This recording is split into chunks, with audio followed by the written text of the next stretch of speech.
말씀 신약성경 누가복음 23장의 말씀입니다.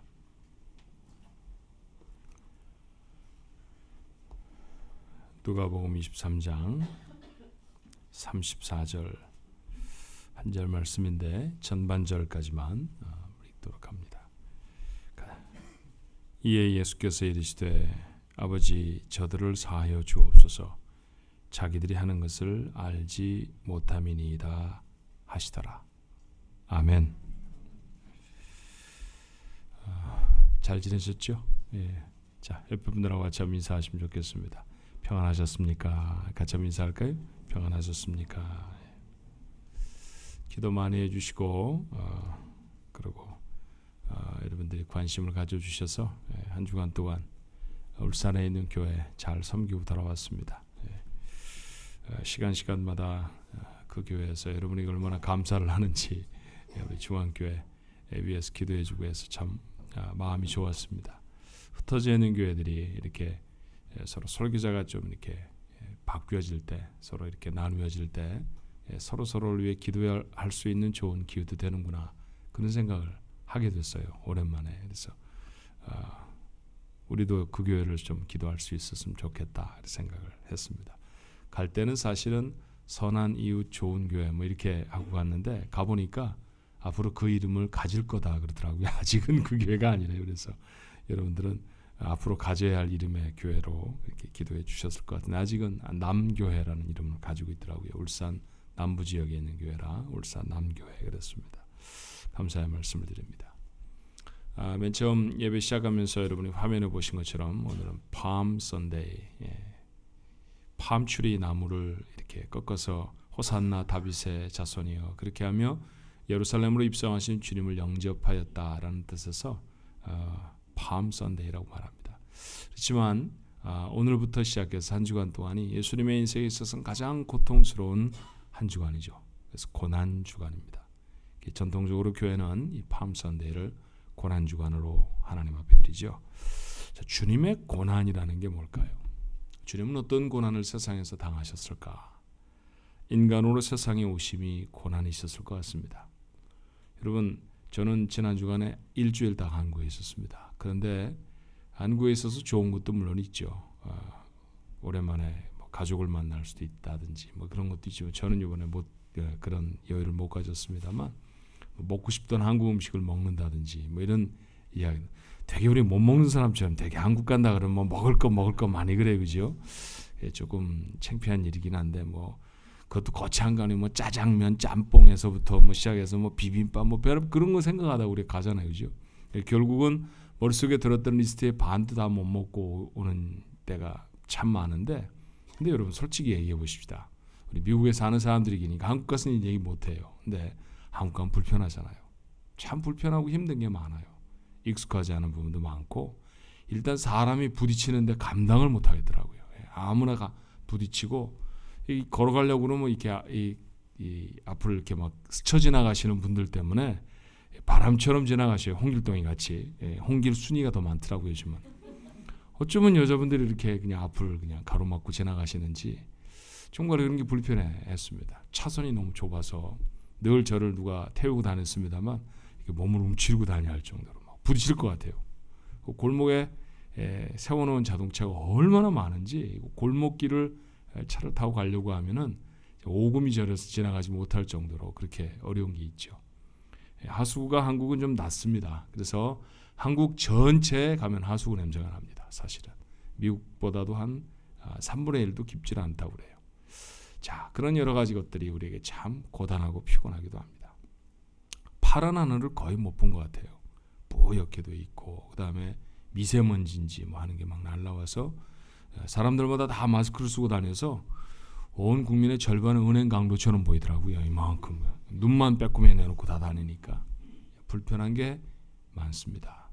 고난 주간이 그 다음 주간이다라는 걸 생각하면서 한국에 있는 제 모습을 보니까 주님이 참 불편하셨겠다 하는 생각이 들었어요. 하늘 보좌를 비우시고 세상에 오셔서 우리가 이 땅에 사니까 이게 좋지 뭐 이렇게 사는 거야 그럴지 몰라도 정말 주님께도 그랬을까? 주님께는 아니었을 것입니다. 참 많이 불편하고 참 많이 힘드셨을 거예요. 아버지는 목수였습니다. 그 당시에 목수가 얼마만큼 많이 배우고 얼마나 라이선스를 받아야 하는지 우린 잘 모릅니다만 목수가 별로 존중받지 못하는 직업이었던 것은 사실인 것 같아요. 예수님을 비난할 때 목수의 아들이 아니냐 뭐 이렇게 말하더라고요. 교수님 아들 아니냐 이런 표현하고 좀 다르잖아요. 그죠? 랍비의 아들이 아니더냐 이런 이야기하고는 사뭇 다른 뉘앙스를 가진 말입니다. 그러니 아버지 자랑할 것 별로 없었고요. 엄마는 더군다나 결혼도 하기 전에 자기를 임신했습니다. 자, 그냥 보기에는 좀 품행이 방정치 못한 사람이라고 말하는 사람도 있지 않았을까요? 그래서 어떤 성경학자는 그들이 먼 곳으로 떠날 수밖에 없었던 이유가 마리아를 향한 비난과 배척을 피하기 위한 요셉의 아이디어 중에 하나였을 것이다 라고까지 말을 하더라고요. 그렇게 태어난 분이 주님이셨습니다.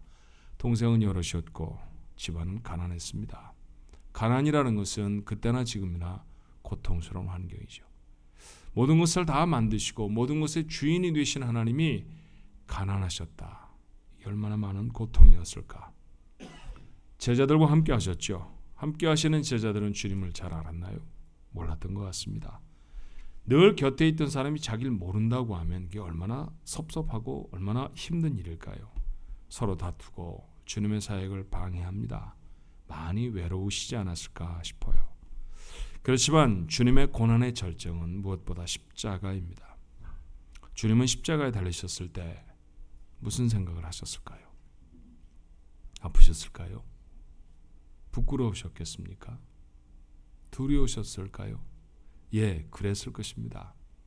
하지만 주님의 마음은 그가 십자가에 달려하신 7마디에 담겨 있을지도 모른다 그런 생각이 들었어요. 이걸 우리는 한자말로 가상칠언, 십자가 위에서 하신 7마디라고 표현을 하죠. 자, 주님이 하셨던 지상에서 남기셨던 정말 마지막 말씀드렸습니다. 어떤 말씀은 한 복음서에만, 어떤 말씀은 두세 복음서에 기록되어져 있죠. 때문에 그 말씀의 명확한 순서를 가리기는 참 어렵습니다. 하지만 교회는 전통적으로 이런 순서로 예수님의 7마디를 이해해 왔습니다. 첫 번째 말씀은 저들을 사하여 주옵소서. 두 번째 말씀, 오늘 내가 나와 함께 낙원에 있으리라. 세 번째로 여자여 보소서 아들이니이다. 보라 내 어머니라. 엘리 엘리 라마 사박다니. 우리말로 번역하면 나의 하나님 어찌하여 나를 버리셨나이까. 내가 목마르다. 다 이루었다. 그리고 마지막 말씀은 아버지 내 영혼을 아버지 손에 부탁하나이다. 주님이 사람의 몸으로 남기셨던 마지막 7마디입니다. 오늘 우리는 고난주간 그 첫 번째 말씀을 묵상하려고 해요. 십자가형이라는 것은 인간이 고안해낸 가장 잔인한 사형 도구입니다. 자, 그 모양이 이렇죠. 양 손목에 못을 박습니다. 손바닥이 아니라 손목이었다는 것이 유력한 이해예요. 이유가 무엇일까요?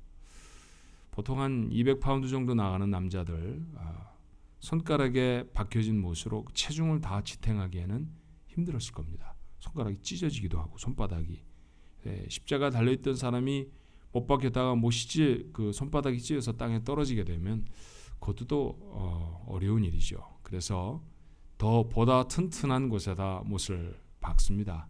손목이었죠. 그 손목이었다는 것이 유력한 증거는 십자가에서 끌어내린 사람들을 덮어놓았던 세마포를 조사해 보니까 거의 대부분의 사람들의 손가락이 엄지손가락이 안으로 들어가 있어요. 의사들은 말합니다. 손목의 힘줄을 건드리면 엄지손가락이 힘을 잃어서 굽혀진다고요. 그러니까 아마 손목에 못을 박았을 것 같습니다. 그리고 두 발을 포개어서 아까 손목에다 박았던 못보다도 훨씬 굵고 훨씬 튼튼한 못으로 박아서 고정을 시킵니다. 발등에 못을 박아서 그것도 두 발을 포개어서 못을 박는다라는 것은 못 박는 사람에게도 참 끔찍하고 고통스러운 일이었을지 모른다라는 생각이 들었어요. 당하는 사람의 고통이야 두말할 것도 없겠죠. 그렇게 해서 십자가가 마침내 세워집니다. 그러면 손목과 그리고 발에 박혀진 못 세 개로 사형수는 체중을 다 감당하고 달려 있어야 합니다. 아마도 살을 저미는 고통이 엄습했겠죠. 그리고 죽을 때까지 기다리는 거예요. 십자가에 매달린 사형수는 온몸에 피와 물을 다 쏟아내서 죽을 때까지 기다리는 겁니다. 그에게 베풀어진 자비라고 한다고 하면 좀 더 일찍 죽도록 창으로 옆구리를 관통해서 간을 찌르는 것이죠. 간은 우리 몸에 가장 많은 피를 가지고 있는 장기입니다. 그러니 그것이 터져버리면 가장 많은 피가 흐르겠죠. 그래서 더 많은 피를 흘리게 해서 조금이라도 더 일찍 죽도록 해주는 것. 그게 군병들이 베풀었던 자비였습니다. 사실 군병들은 사형수가 죽는 시간의 기다림을 좀 줄이려고요. 사형장에 오기 전에 심하게 매질을 하곤 했습니다. 예수님도 이미 많이 맞으셨죠. 채찍질을 당하십니다. 당시 로마 사람들이 쓰는 채찍을 복원해서 살펴보니까 가죽끈 끝에 동물의 뼈 조각이나 아니면 쇠붙이가 달려 있었어요. 여러분 생각해 보십시오. 이렇게 가죽줄을 사람의 몸에 치면 그거는 틀림없이 그 몸을 감을 것입니다. 그리고 그 끝에 달려있는 쇠붙이는 그 사람의 몸을 파고들겠죠. 그 다음에 다시 그 채찍을 잡아당기면 어떻게 될까요? 박혀있던 쇠붙이나 동물의 뼈는 그 사람의 살을 훑어낼 것입니다. 그것이 채찍질의 형이었어요. 살갗은 벗어지고 피부가 얕은 것은 뼈가 다 드러나 보입니다. 그래서 예수님은 이미 온몸이 피투성이가 된 상태입니다. 그리고 그 어깨에 자신이 매달릴 십자가가 얹혀지죠. 약 120kg쯤이었던 것 같아요. 120kg이면 200파운드가 훨씬 넘는 무게입니다. 주님은 이미 그 무게를 짊어질 기력을 잃어버리셨죠. 그래서 지나가던 사람의 도움을 받아서 결국 사형이 집행될 장소 골고다에 도착하십니다. 옷은 발가벗겨져 있었고요. 십자가 아래는 조롱과 비웃음이 가득했을 것입니다. 곁에는 강도 둘이 함께 십자가에 달립니다. 영문도 모르는 사람이 지나가면 세 십자가 중에 가운데 달렸던 주님이 두목인 줄 알았을 거예요. 강도에 사람 죽이고 물건 빼앗는 악한 사람들이니까 그렇게 죽을 수도 있을 것입니다. 그런데 여러분, 주님은 뭘 하셨습니까? 주님을 그렇게 십자가에 못을 꽝꽝 박아댈 만한 어떤 죄를 우리는 찾을 수가 있나요? 그분은 배고픈 사람 먹이셨죠. 병든 사람 더는 고사하고 밥 한 끼 대접도 못 받으시면서도 고쳐주셨습니다. 사람들은 그가 정부를 전복시킬 위험한 인물이라고도 말합니다. 정말일까요? 단 한 번도 그분은 헤롯에게 로마의 권력에 대항하라고 사람들을 선동하신 적이 없습니다. 저우들은 복음서는 알잖아요. 네 권의 복음서, 한 사람의 인물에 대해서 이만큼 자세한 기록이 남아있는 사람도 없습니다. 그러니 그분이 하셨던 일들은 대부분 다 우리가 알고 있습니다. 그런데 단 한 번도 현재 정부에 대해서, 현재 그들을 다스리고 있는 것에 대해서 저항하라고 말씀하신 적이 없었습니다. 도리어 가이사에게 세금을 내라고 하셨죠. 병을 고쳐주시면 제사장에게 가서 보이라고 하셨습니다. 부패하고 썩은 정부였습니다. 그렇고 그런 성직자들이었습니다. 그런데 주님은 그들의 권위를 인정해 주셨어요. 아무에게도 억울하게 하신 적이 없었습니다. 그런데 십자가라니요. 그렇게 죽여버리겠다니요. 이건 억울한 일입니다. 이래서는 안 됩니다. 부당한 사형 집행이고 잘못된 결정이었죠. 그러니 소리를 질러야 하지 않아요? 누군가가 부당하게 우리를 취급하면 소리 지르지 않습니까? 그거 아니라고 목소리 높여야 하는 건 맞지 않아요? 결백을 주장하고 저주를 퍼붓고 해도 부족할 일입니다. 그런데 주님은 도대체 뭘 하셨습니까? 오늘 십자가 위에서 하신 주님의 말씀의 첫 번째는 용서의 기도였습니다. 용서가 되어줄 수 없는 장소였죠. 용서가 가능하지 않은 상황이었습니다. 그런데 그분은 용서를 간구하시죠. 그렇습니다. 예수님은 심판하고 징벌하러 오신 분이 아니셨습니다. 품고 용서하러 세상에 오셨죠. 그 용서를 이루기 위해서 주님은 십자가 달려 죽으십니다.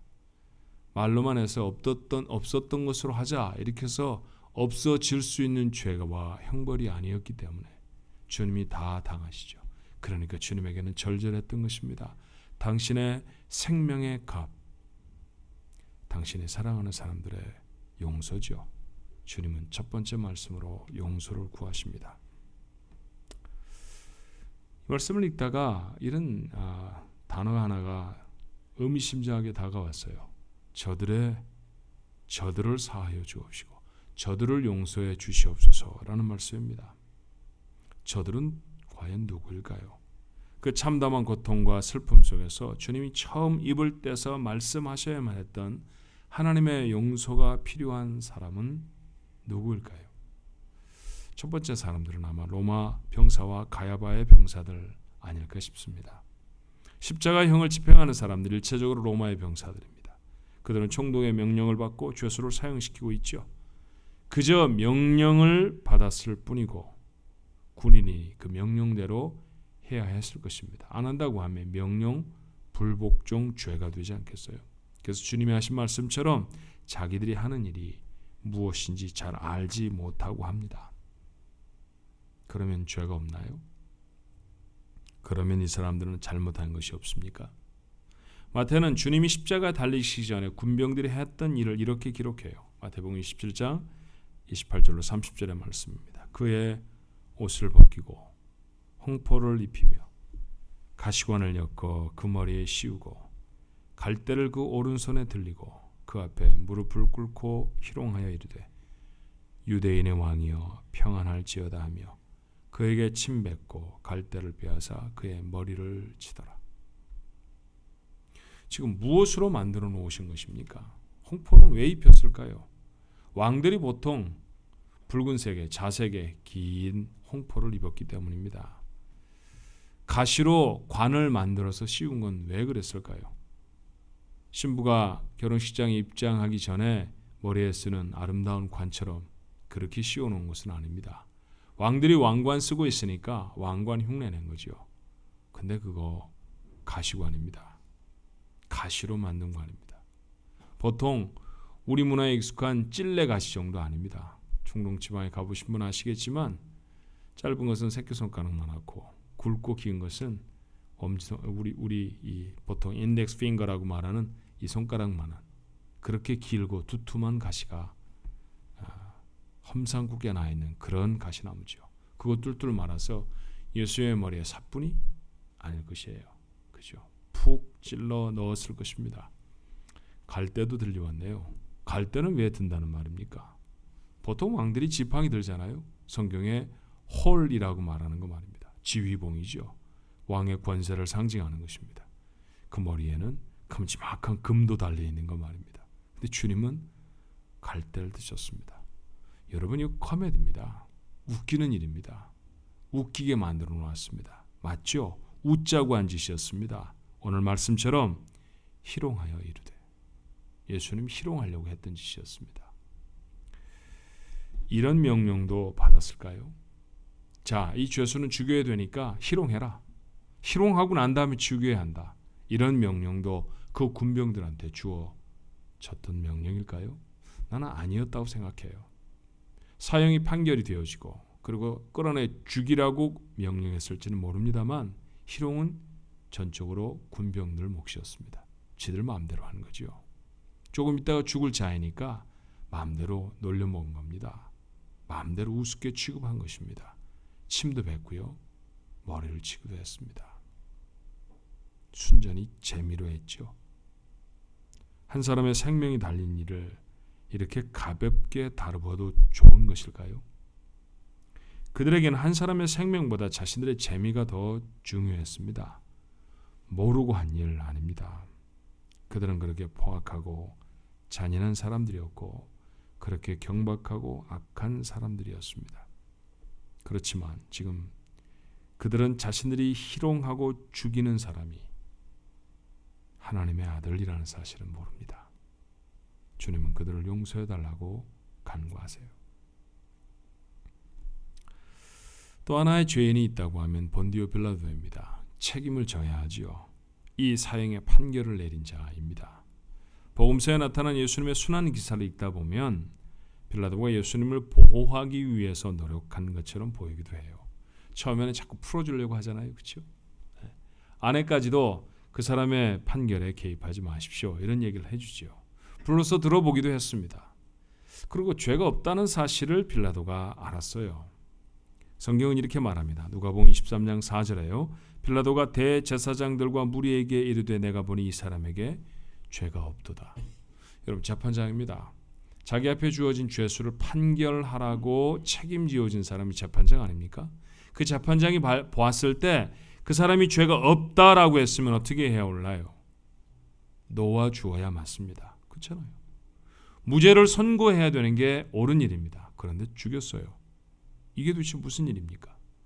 빌라도가 정말로 보호하려고 했던 것은 주님이었을까요? 아닙니다. 그가 가졌던 자리였습니다. 밀란이 일어나려고 하니까.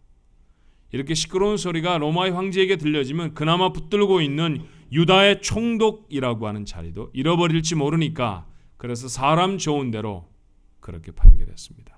모르고 한 일 아닌 것 같아요. 그런데 주님은 이 비겁하고도 악한 정치인도 용서해 달라고 간구하십니다. 가야바라고 하는 대제사장과 유대의 권력자들도 그들 속에 있어야 합니다. 당시의 대제사장은 헤롯과 더불어서 유대인을 실질적으로 지배하고 있는 사람이죠. 그들은 왜 그렇게 주님을 집요하게 죽이려고 했을까요? 단언적으로 말하면 그들이 가지고 있는 기득권을 잃어버릴 위협을 느꼈기 때문입니다. 그들이 뭔가 이익이 되는 일을 갖고 있는데 예수님 때문에 잃어버릴 것 같았거든요. 자, 한 가지 예를 들어보면 성전에서 장사하는 겁니다. 여러분, 성전은 원래 기도하는 곳이지 장사하는 곳은 아니죠. 그렇지만 성전에 와서 예배하고 기도하는 사람들에게 하나님 앞에 드릴 예물은 필요했습니다. 돈으로 하는 사람도 있었지만 짐승으로 하기도 했어요.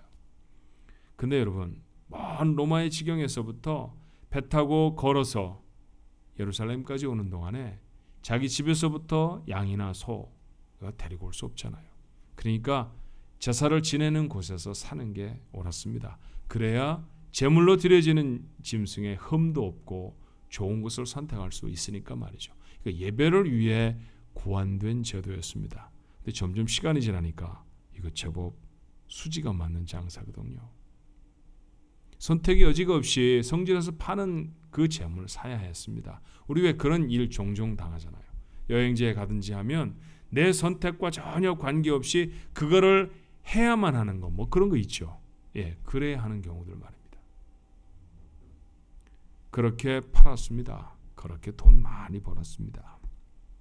랍비의 위치를 독점하고 있던 바리새 사람들은 어땠을까요?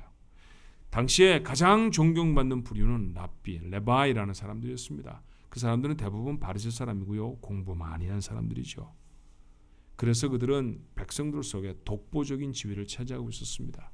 돈도 많이, 권력도 많이 챙기는 사람들이었죠. 그런데 주님은 뭐라고 말씀하십니까? 독사의 자식들, 회칠한 무덤들로 몰아붙이십니다. 성전에서 장사하던 사람들, 주님이 복음서 속에서 가장 큰 분노로 노끈으로 채찍을 만들어 때리시고 저들의 상을 둘러엎으시면서 성전에서 다 내어 쫓으셨습니다. 두려웠을 거예요. 누리고 있는 이익을 잃어버릴까 봐 두려웠을 것입니다. 그들의 얄팍한 신앙이 다 드러날까 두려웠을 것입니다. 그래서 하나님 가장 잘 알고 있다는 그들이, 그렇잖아요. 하나님 가장 잘 아는 사람들 아닙니까? 제사장이 하나님 모르면 누가 하나님을 압니까? 경전을 연구하는 바리새 사람들이 하나님을 모른다고 하면 도대체 누가 하나님을 알겠습니까? 하나님을 가장 잘 아는 사람들이 정작 자기들이 잘 알고 있다고 하는 하나님의 아들은 알아보지 못하고 그를 십자가에 매달아 죽입니다. 하지만 주님은 그들도 용서해 달라고 기도하셨어요. 가룟 유다의 이름을 빼어놓을 수 없죠. 그들 안에는 가룟 유다가 있었을 것입니다. 가장 마음이 아픈 사람입니다. 다른 사람이라 몰라도요, 유다가 그래서는 안 되잖아요. 그는 주님과 함께 먹고 주님과 함께 자고 곁에서 가르침을 받았고 주님이 하시는 모든 기적을 목격했습니다. 주님은 그를 사랑하셨고 믿어주셨죠. 그래서 공동체의 회개를, 장부를 맡기시기도 했습니다. 근데 유다는 늘 욕심을 이길 수가 없었어요. 가끔씩 공금을 꺼내서 사용하기도 했고, 무엇보다도 제사장이 제안한 은 30이라고 하는 유혹을 뿌리치기가 참 어려웠습니다. 결국 그는 주님을 배반하죠. 그를 체포하는 무리들을 이끌고 주님이 기도하는 동산으로 갑니다. 불과 몇 시간 전에 자신의 발 앞에 무릎을 꿇고 그의 발을 씻어 주셨던 주님, 선생님을 그는 가증스러운 입맞춤으로 팔아버려요. 하지만 주님은 그도 용서해 주시도록 기도하셨습니다. 불과 몇 시간 전인데 발을 씻어 주실 때 그가 주님을 배반할 줄 몰랐을까요? 주님은 아셨습니다. 이들 중에 나를 배반할 자가 있다. 주님이 말씀하시지 않던가요? 그런데도 예수님이 제자들의 발을 씻어 주시는 동안에 유다의 발은 씻지 않으셨다라는 기록은 우리는 어디에서도 단 한 번도 찾을 수가 없습니다. 배반할 줄 알지만 발을 씻어 주시죠. 그 발로 자신을 찾아올 것이고, 그 발로 도망칠 것이고, 그 발이 허공에 매달려서 목매달아 죽을 것입니다. 그 불쌍한 발을 어루만지시며 주님은 그때도 그러셨을 거예요. 그러나 십자가에 달리셔서도 여전히 말씀하십니다. 모르고 한 일입니다. 용서해 주십시오. 유다만 그렇습니까? 주님의 다른 제자들은요? 도대체 다른 제자들, 그 남자들은 다 어디에 있단 말입니까? 팜 선데이, 종려나무 가지를 꺾어들고 호산나 다윗의 자손이여, 자신이 입고 있던 겉옷을 벗어서 주님이 타고 가시는 나귀의 발 밑에 깔며 구원자로 오시는 주님을 찬송했던 그 사람은 어디 있습니까? 십자가 밑엔 요한 외에는 아무도 없었습니다. 다 도망했습니다. 소리 지르는 사람들은 다 구경꾼들이 되어졌죠. 칼을 뽑고 주님을 지키겠다던 베드로도 나라를 회복하실 때 저는 주님의 오른편에 앉혀주십시오라고 부탁했던 야고보도 없었습니다. 비겁한 사람들입니다. 며칠 전 주님이 예루살렘에 입성하실 때 호산나를 환호했던 군중들도 아무것도 안 하고 있습니다.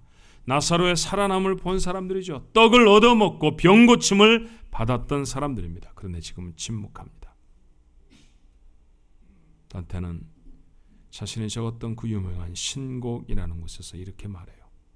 지옥의 가장 어두운 자리는 도덕적 위기의 순간에 중립을 지킨 자들을 위해 마련되어 있다. 자신의 몫을 해야 하는 때에 그 몫을 하지 않고 가운데쯤 있어야지. 어쩌면 지옥의 가장 뜨거운 자리는 그 사람들 것이라고 하는 단테의 얘기는 잘못된 얘기일까요? 침묵과 관망과 도피가 얼마나 큰 죄인지 그들은 몰랐을 것입니다. 그래서 주님 말씀하시죠. 저들을 용서하여 주옵소서. 주님이 십자가의 참담한 고통 속에서도 마지막 힘을 다해서 하셨던 첫 마디는 용서에 대한 기도였습니다. 그런데 이 용서의 대상을 주님은 그들이라고 다소 애매모호하게 말씀하셨죠. 왜 주님은 군병들이라거나 빌라도라고 유다나 유대의 지도자들을 용서해 달라고 하지 않으셨을까요? 곰곰 생각을 해보니까 굉장히 중요한 이유가 하나 있었습니다. 무슨 이유일까요? 그들 중에 내가 있어야 하기 때문입니다. 그래서 주님은 그들이라고 말씀하셨습니다. 유다만 있으면 안 되잖아요. 빌라도만 있어서는 안 되잖아요. 여러분의 이름도 제 이름도 그곳에 있어야 되잖아요.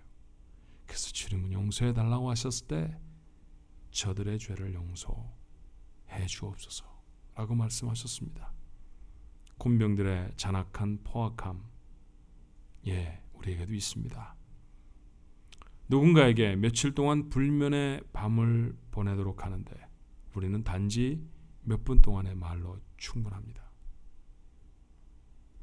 그런 행동을 하고도 다른 사람이 얼마나 고통스러울지 우리는 알지도 못하는 것. 군병들하고 똑 닮았습니다.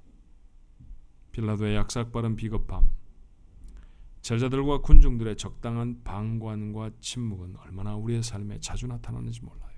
유다의 탐욕, 그것 거의 일상생활이 되어져 있습니다. 세상적 이득과 기득권을 지키기 위해서라고 하면 얼마든지 우리는 신앙을 감출 수 있어요. 유대의 지도자들과 뭐가 다릅니까? 우리가 이렇게 살 것을 주님은 아셨을까요? 그러셨던 것 같습니다. 주님은 십자가에서 군병들과 빌라도와 유대의 지도자들과 유다와 제자들을 용서하셨던 것 같이 그래서 우리도 용서하십니다. 주님의 십자가의 죽으심은 이 용서를 위한 것이었죠. 주님이 용서하셨다는 것이 그렇게 살아도 좋다라는 것은 아닙니다. 도리어 때로 실패하는 우리의 삶을 다시 일으키는 깨달음이 되어야 하지 않습니까? 지나간 몇 개월 동안, 지나간 세월 동안 유다처럼 빌라도처럼 살았다 할지라도 그걸 용서하시기 위해 주님이 피를 다 흘리고 십자가에 달리셨다라는 것을 기억하고 깨닫는 고난주간이라고 하면 이를 한번 꼭 깨물고 그렇게 살면 안 돼. 그렇게 비겁해서는 안 되겠어 라고 다짐해야 하는 건 아닙니까? 인생이니까 실패하는 게 당연하니까 그렇고 그렇게 죄를 뭉개고 앉아서 언제까지나 부끄러운 모습으로 살아가는 것, 그건 좋은 크리스천의 모습은 아닐 겁니다. 사랑하는 조항가족 여러분, 오늘 이 아침에 한번 다시 다짐해보면 어떨까요? 주님, 그 참담한 슬픔의 자리, 고통의 자리에서도 그렇게 나를 용서하셨군요. 그렇게 살지 않아야 되겠습니다. 그렇게 살지 않을 수 있도록 저에게 힘을 주옵소서. 다시 주님의 제자로, 다시 하나님의 자녀로 힘있게 살아가도록 저를 한 번 더 도와주옵소서. 여러분의 간구가 오늘 이 아침에 주님께 들려지기를 주님의 이름으로 축원합니다. 기도하십시다.